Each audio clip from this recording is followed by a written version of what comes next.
All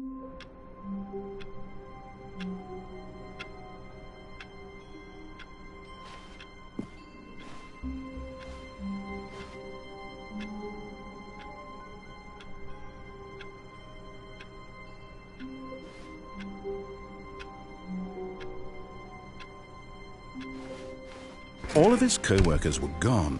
What could it mean? Stanley decided to go to the meeting room. Perhaps he had simply missed a memo.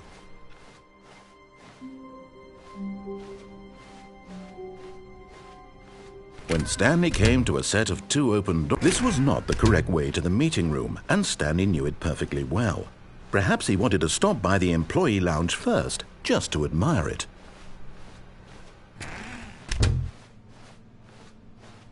But eager to get back to business, Stanley took the first open door on his left.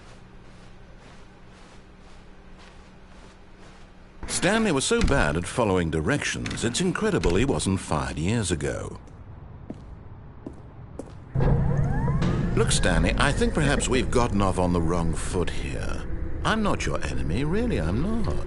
I realize that investing your trust in someone else can be difficult, but the fact is that the story has been about nothing but you all this time. There's someone you've been neglecting, Stanley. Someone you've forgotten about. Please, stop trying to make every decision by yourself. Now, I'm not asking for me. I'm asking, this is it, Stanley. Your chance to redeem yourself. To put your work aside. To let her back into your life. She's been waiting.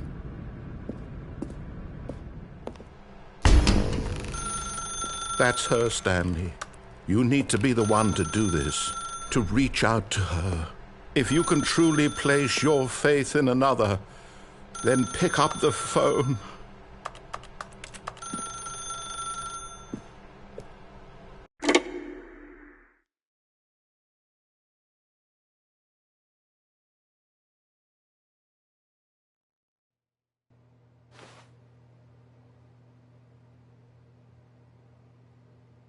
Stanley, is that you? Hold on, sweetie. Sorry to keep you waiting. I'm just pulling the bread out of the oven. All right. Okay, there we go. All right, now, I want you to come in and tell me all about your day. Gotcha. Oh, come on.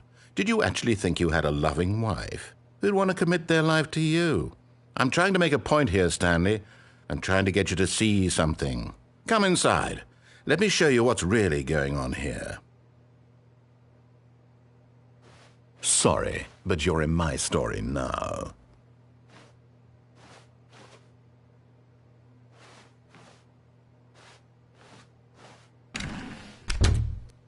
This is a very sad story about the death of a man named Stanley. Stanley is quite a boring fellow. He has a job that demands nothing of him, and every button that he pushes is a reminder of the inconsequential nature of his existence. Look at him there, pushing buttons, doing exactly what he's told to do. Now he's pushing a button. Now he's eating lunch. Now he's going home. Now he's coming back to work. One might even feel sorry for him, except that he's chosen this life.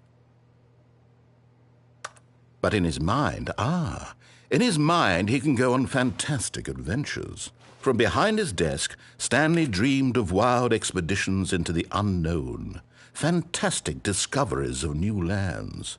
It was wonderful. And each day that he returned to work was a reminder that none of it would ever happen to him. And so he began to fantasize about his own job. First, he imagined that one day while at work, he stepped up from his desk to realize that all of his co-workers, his boss, everyone in the building had suddenly vanished off the face of the earth. The thought excited him terribly. So he went further. He imagined that he came to 2 open doors and that he could go through either. At last, choice.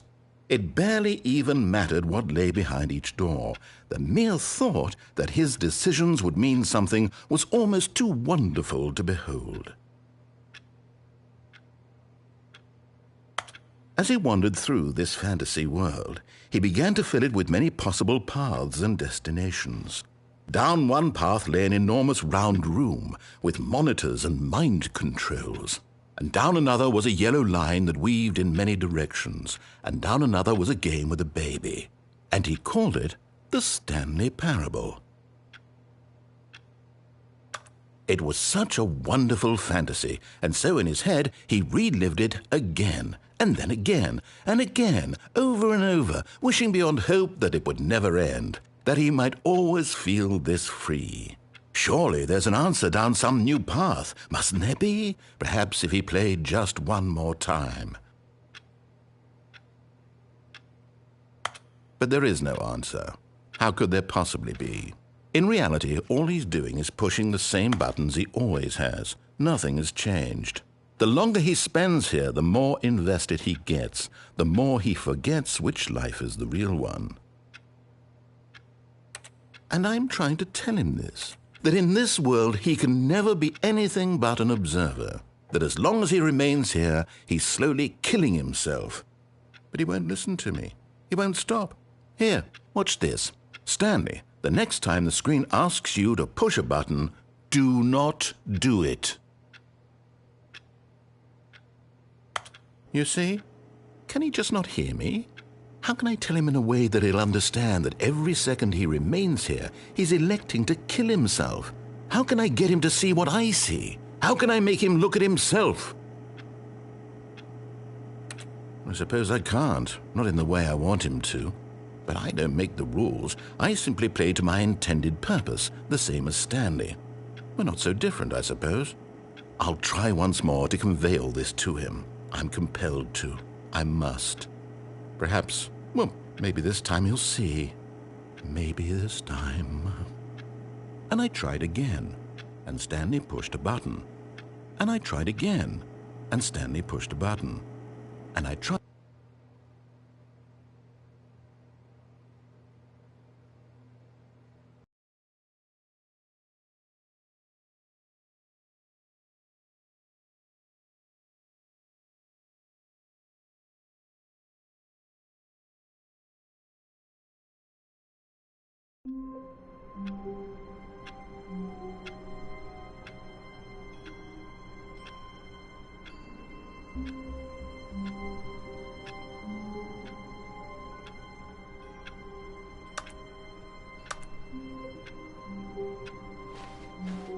All of his co-workers were gone. What could it mean? Stanley decided to go to the meeting room. Perhaps he had simply missed a memo.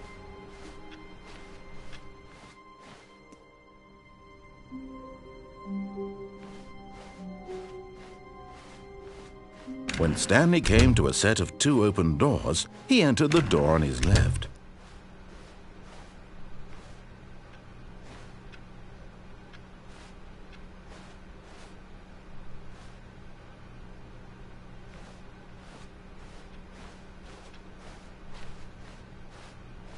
Yet there was not a single person here either.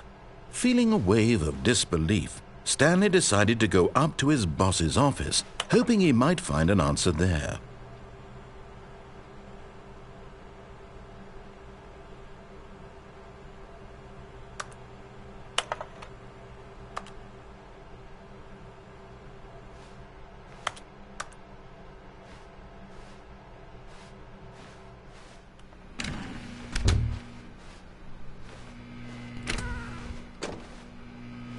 Stanley stepped into the broom closet, but there was nothing here, so he turned around and got back on track.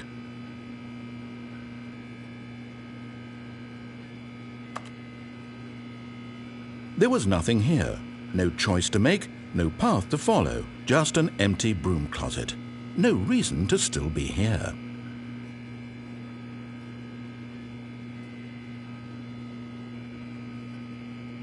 It was baffling that Stanley was still just sitting in the broom closet. He wasn't even doing anything. At least if there was something to interact with, he'd be justified in some way. As it is, he's literally just standing there doing sweet FA.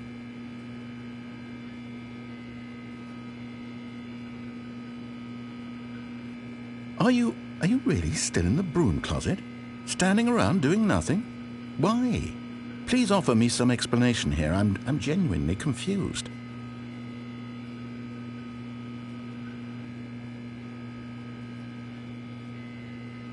You do realize there's no choice or anything in here, right? If I'd said Stanley walked past the broom closet, at least you would have had a reason for exploring it to find out. But it didn't even occur to me because literally this closet is of absolutely no significance to the story whatsoever. I never would have thought to mention it.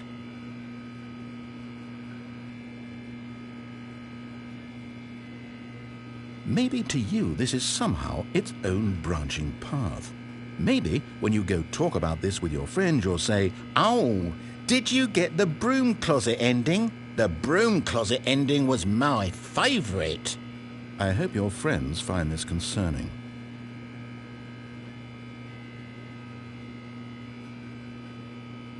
Stanley was fat and ugly and really stupid.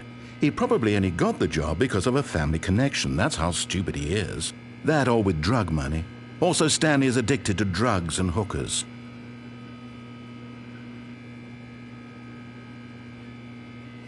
Well, I've come to a very definite conclusion about what's going on right now. You're dead. You got to this broom closet, explored it a bit, and were just about to leave because there's nothing here, when a physical malady of some sort shut down your central nervous system and you collapsed in front of your screen. Well, in a situation like this, the responsible thing is to alert someone nearby so as to ensure that your body is taken care of before it begins to decompose. Hello? Anyone who happens to be nearby? The person at this computer is dead. They have fallen prey to any number of your countless human physiological vulnerabilities. It's indicative of the long-term sustainability of your species. Please remove their corpse from the area and instruct another human to take their place, making sure they understand basic first-person video game mechanics and filling them in on the history of narrative tropes in video gaming, so that the irony and insightful commentary of this game is not lost on them. All right, when you've done that, just step out into the hallway.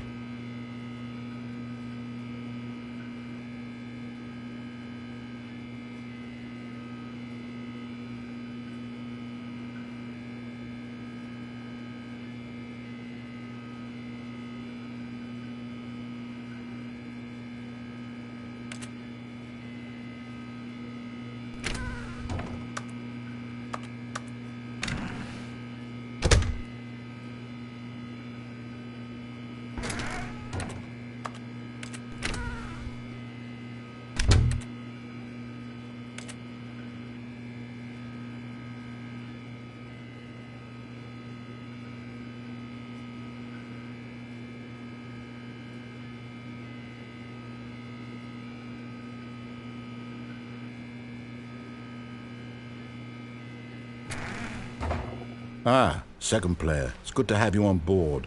I guarantee, coming to a staircase, Stanley walked upstairs to his boss's office.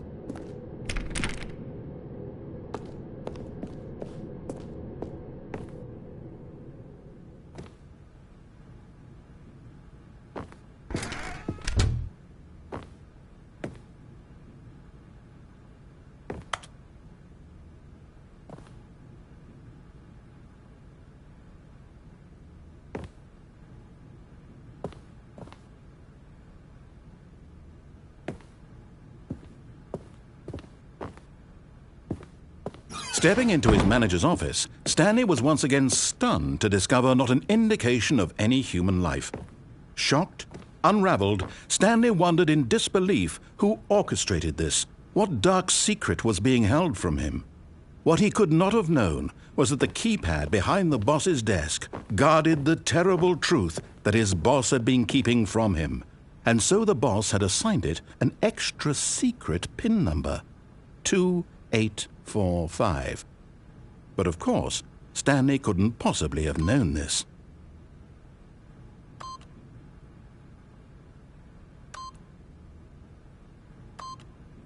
Yet incredibly, by simply pushing random buttons on the keypad, Stanley happened to input the correct code by sheer luck.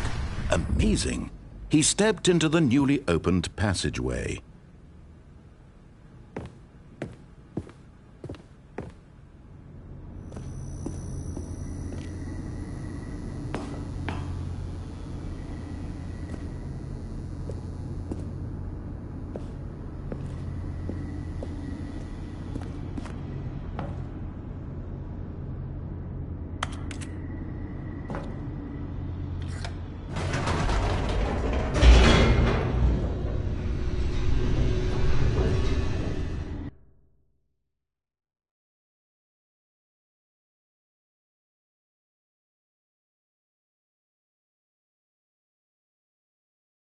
Descending deeper into the building, Stanley realized he felt a bit peculiar.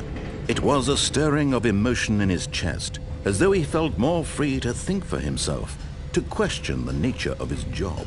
Why did he feel this now, when for years it had never occurred to him? This question would not go unanswered for long.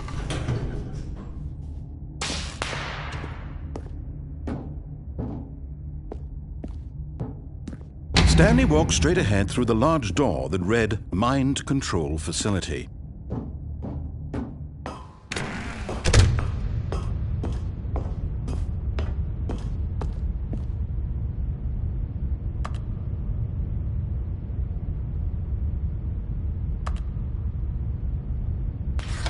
The lights rose on an enormous room packed with television screens. What horrible secret did this place hold? Stanley thought to himself. Did he have the strength to find out?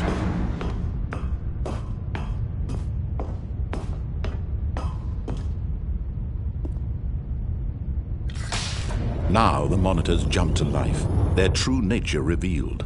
Each bore the number of an employee in the building, Stanley's co-workers.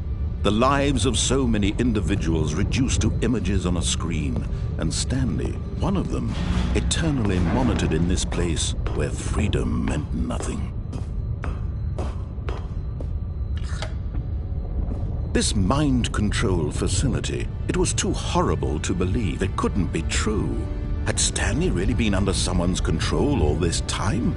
Was this the only reason he was happy with his boring job? That his emotions had been manipulated to accept it blindly? No, he refused to believe it. He couldn't accept it. His own life in someone else's control? Never! It was unthinkable, wasn't it? Was it even possible? Had he truly spent his entire life utterly blind to the world? But here was the proof, the heart of the operation. Controls labeled with emotions, happy or sad or content. Walking, eating, working, all of it monitored and commanded from this very place. And as the cold reality of his past began to sink in, Stanley decided that this machinery would never again exert its terrible power over another human life. For he would dismantle the controls once and for all.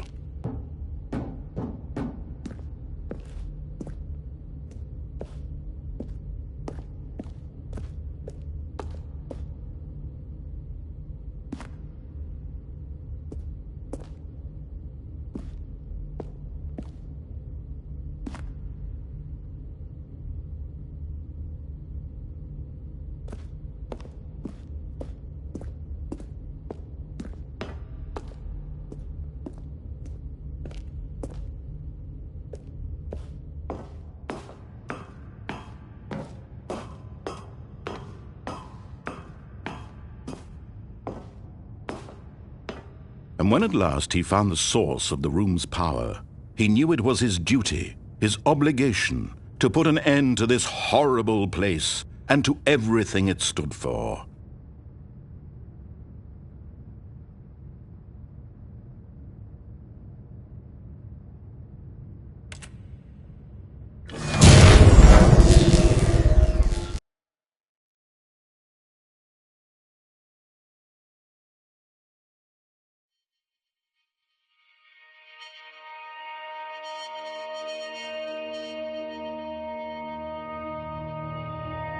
Blackness, and a rising chill of uncertainty.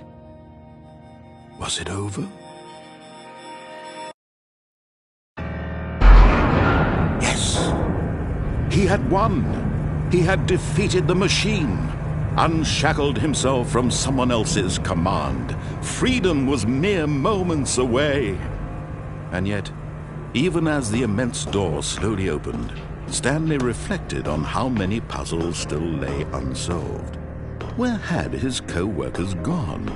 How had he been freed from the machine's grasp? What other mysteries did this strange building hold? But as sunlight streamed into the chamber, he realized none of this mattered to him, for it was not knowledge or even power that he had been seeking, but happiness. Perhaps his goal had not been to understand, but to let go.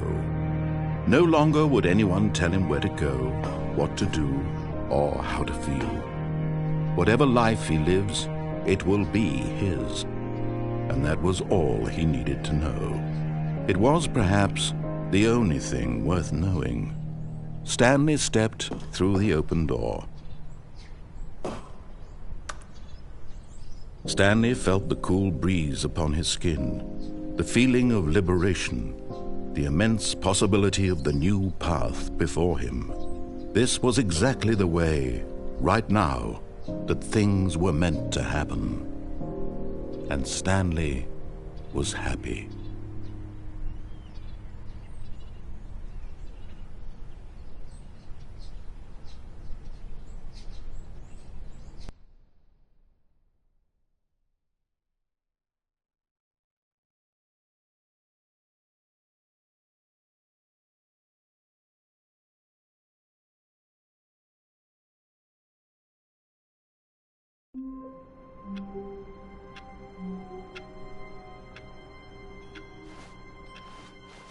All of his co-workers were gone. What could it mean?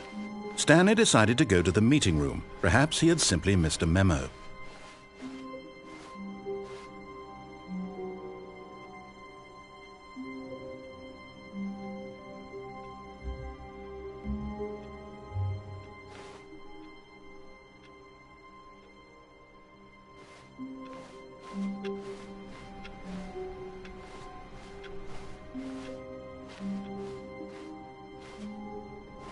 Oh, new content? What does that mean, new content?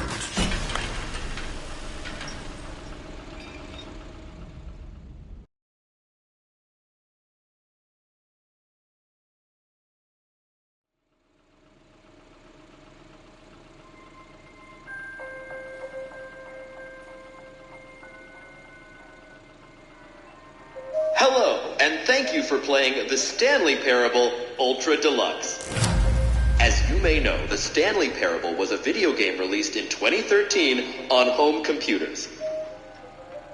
After receiving critical and commercial success, it was expanded upon in 2022 with the Stanley Parable Ultra Deluxe, a reimagining of the game for consoles and home computers. The Stanley Parable Ultra Deluxe features exciting new content that broadens and expands the world of the Stanley Parable, delighting audiences the world over.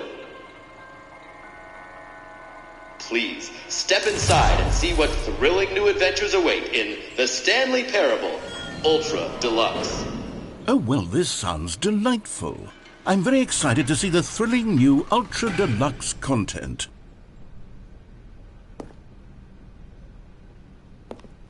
Okay, so far it's an elevator. Nothing special yet, but I'm sure it's just the beginning of a mesmerizing adventure.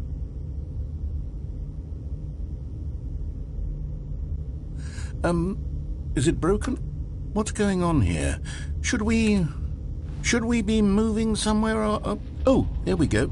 All right, finally, at long last, it's on to the new content. I've never been more ready. Let's do it.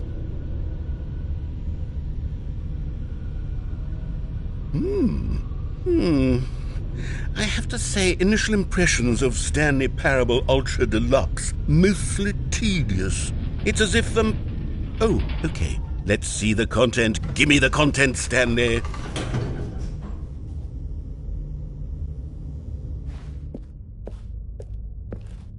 All right, let's see. It's the jump circle.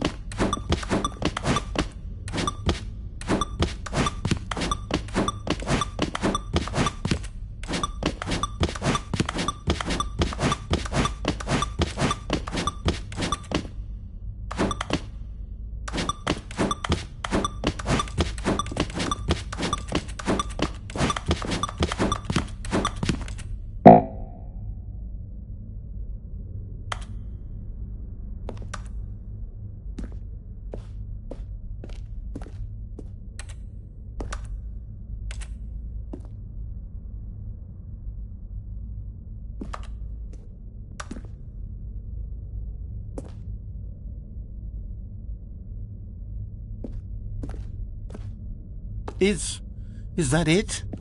Surely that's not all the new content. There has to be something else, right? Goodness, another elevator. Stanley, I have to say, initial impressions of this game are not positive. It's just elevators and jumping. Is this what passes for exciting new content? If this is new content, then I could just read you the whole dictionary. There's 20 hours of new content right there. Hell, I could count to 30 trillion. You could put that on the box. The Stanley Parable Ultra Deluxe, now with over 1,000 hours of new content. And if... Oh, wait. There's more. Very good. Yes. I knew there had to be something else. Let's see it. I'm ready for whatever it is.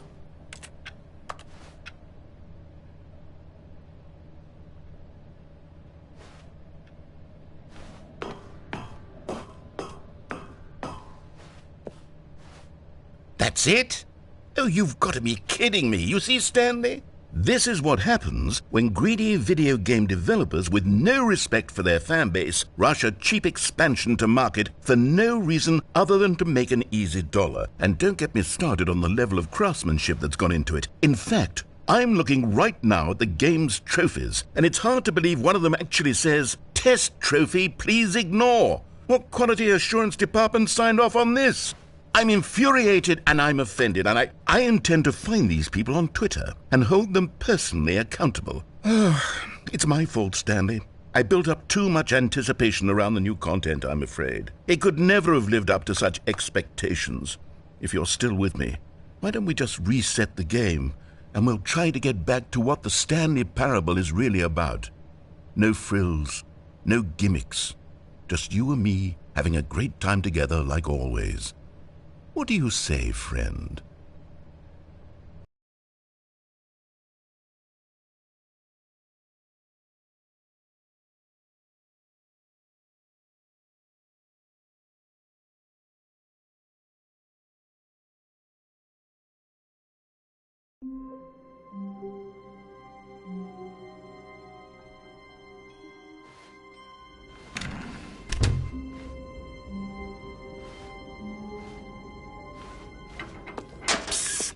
Stanley, come over here. In the vent. I want to show you something.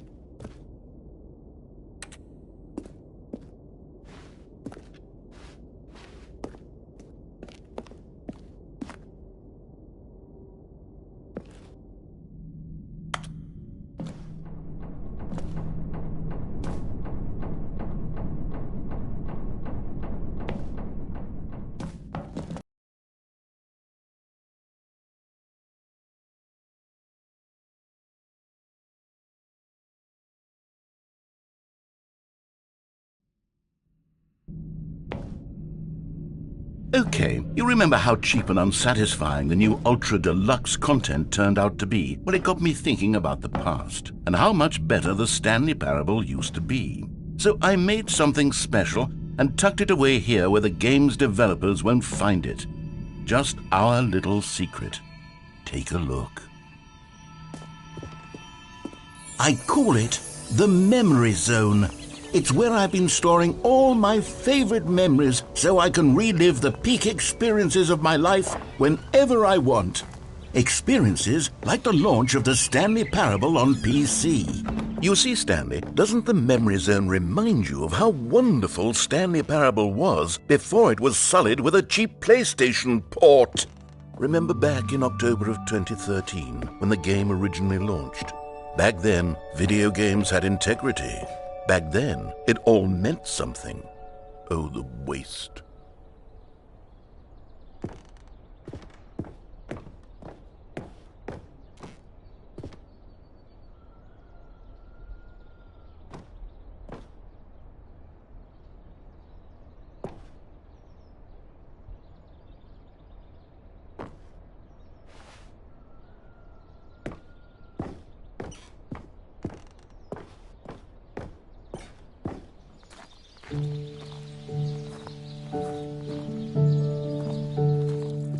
And over here is where I keep reviews of the Stanley Parable. Like this stunning triumph of games journalism, 10 out of 10 from Destructoid.com. James Stephanie Sterling writes, and I quote, "Where so many games that aspire to be more than games end up less than any form of art, Stanley Parable strives and then succeeds to be every game ever created."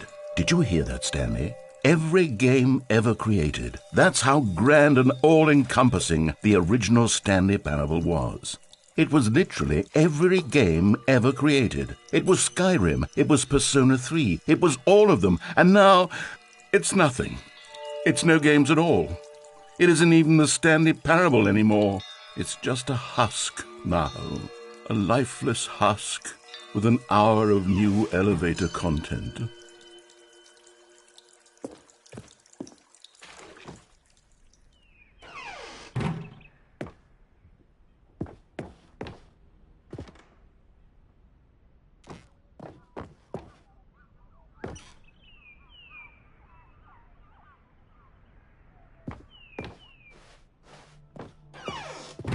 Here's another moving passage, this time from GameSpot.com. The Stanley Parable is both a richly stimulating commentary on the nature of choice in games and one that offers some of the most enjoyable, surprising, and rewarding choices I've ever been confronted with in a game. 9 out of 10. Don't you get it, Stanley? The game was perfect. It didn't need anything else. It didn't need new content. All they had to do was transport it in pristine condition along to the PlayStation, boom, done. And they couldn't even do that. Couldn't resist the urge to go meddling with a beloved franchise.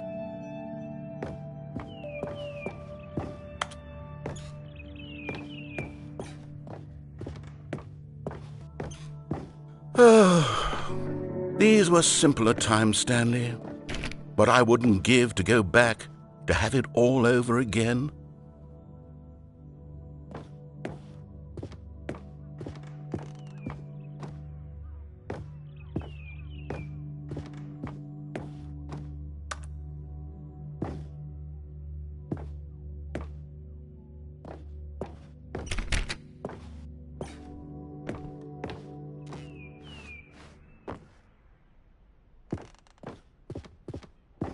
Wait, hang on. I don't recall this part of the memory zone before. What's this? What's down here? Oh no, oh God, no, Stanley. It's a collection of reviews from Pressurized Gas, the extremely popular online storefront for computer games. I haven't looked at these in years. I can't even imagine what's been collecting down here. Surely these reviews were glowing as well, weren't they?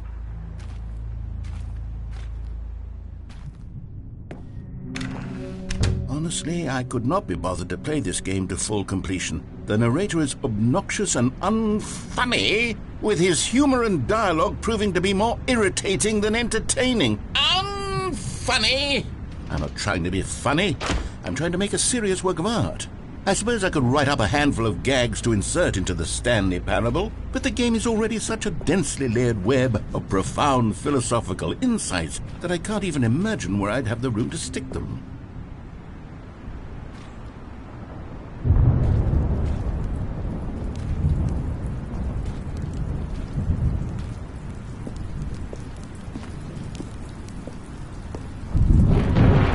Okay, let's see what this one says.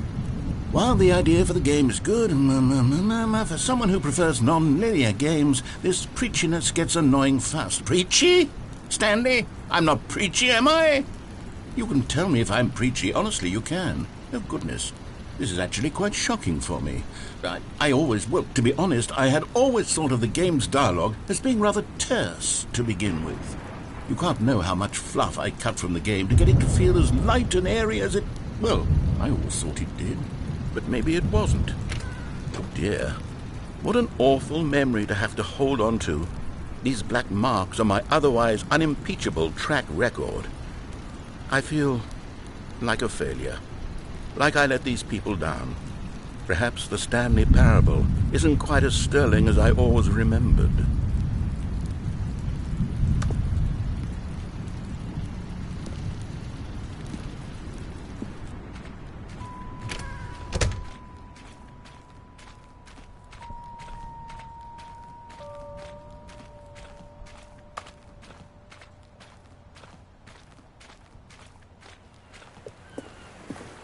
What's this one got to say?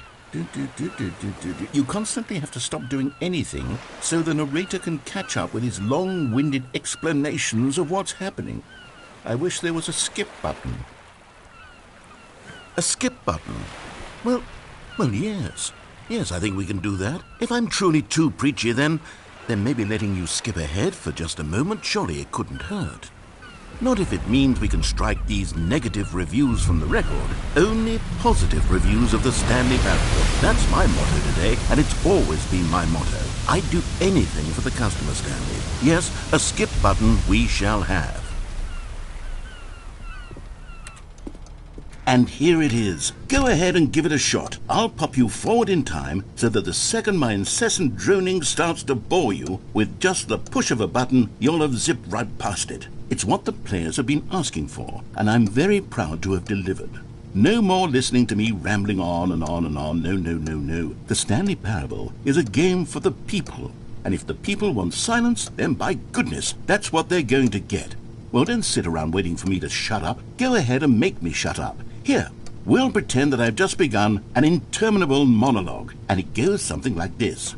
The story, and the choices, or what have you, and therefore, by becoming it is, so on and so forth, until inevitably, we all until the end of time, at which time everything all at once, so, now you see, blah, blah, blah, blah, blah, blah, blah, blah, blah, blah, blah, blah, blah, blah, blah. We've eaten too much and it can't be just yet, no, until 245. But the logic of elimination working backwards, the deduction therefore becomes impossible to manufacture. It went on for nearly 10,000 years, until just yesterday, here and there, forward and back, and never a moment before lunchtime. It can't be. It's the only thing there is. How many billions left until so much more than forever ago? Which is why I say, the story, and the choices, or what have you, and therefore, by becoming it is, so on and so forth, until inevitably, we all until the end of time, at which time everything all at once, so, now you see, blah, blah, blah, blah, blah, blah, blah, blah, blah, blah, blah, blah, blah, blah, blah. We've eaten too much and it can't be just yet, no, until 245. But the logic of elimination working back. Oh, you're back, you see. You were only frozen in time for a few minutes, but it was plenty of time for me to deliver a long, rambling monologue full of unnecessary verbal flourishes and lengthy ruminations on the nature of choice in video games. Of course, I happen to believe it was perhaps one of my more profound such ruminations. Not that, of course, you need a description of it, but if I had to describe it, I'd say it was perhaps less of a rumination and more of a treatise. Or... Well, there's sport. You really did catch me rambling on a bit, didn't you? But that's the power of the button. The minute I start to go off on a thoughtless display of self-absorption, it's right at your fingertips to go poof, and it's all over.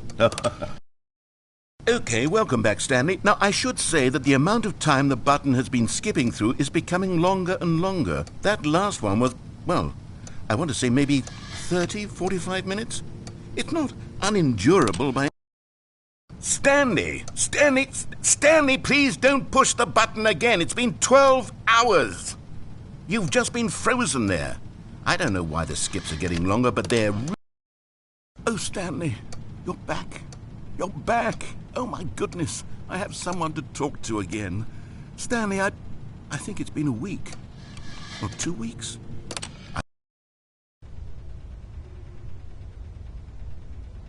Oh, hello. It's you. You're here again. Welcome. I have had time to think about you and about us and about everything we've been through. I've had so much time. I stopped keeping track after a year. Have you ever sat down in one place and not moved for one entire year? Let me describe it for you. To begin with, there is only regret.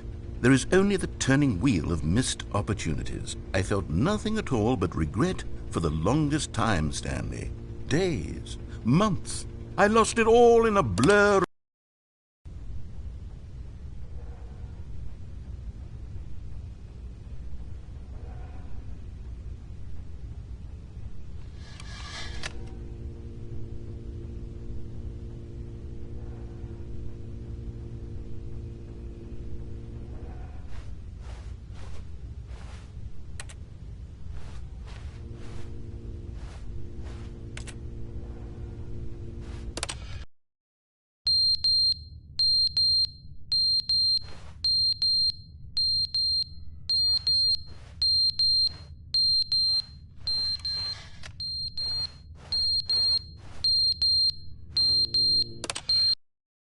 But they didn't understand the game was never meant to be funny. It was meant to have a point. It was meant to speak to the human condition. But where are the jokes? Where are the jokes? They bemoaned, they screamed, they gnashed their teeth and said, "Entertain us."